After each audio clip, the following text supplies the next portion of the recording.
अस्सलाम वालेकुम, क्या हाल चाल है। उम्मीद है तुसी ठीक होवोगे, खैरियत नाल होगे। अल्लाह ताला तुहानू खुश ते आबाद रखे। अज असी बनाने लगे हैं नमकीन रोश।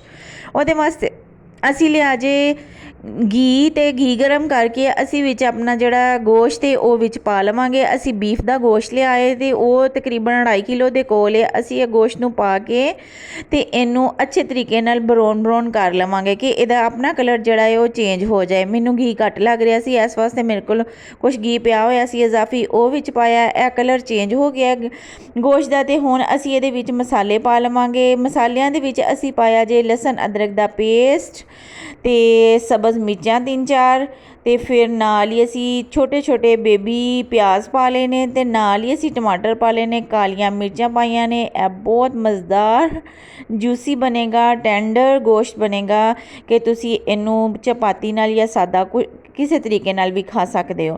नमक ते काली मिर्च नाल बनेगा। सब्ज़ मिर्चां 3-4 असी सिर्फ पानियां ने ते इनू ढक के असी तकरीबन 3 घंटे वास्ते वेखना नहीं।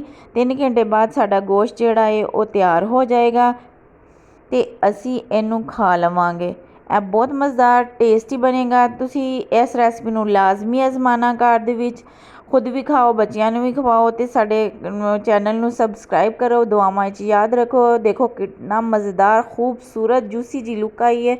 उम्मीद है तुहानू साडी रेसिपी पसंद आई होएगी। अगर साडी रेसिपी पसंद आई होए तो कमेंट विच कमेंट भी करो। दुआवां च याद रखो।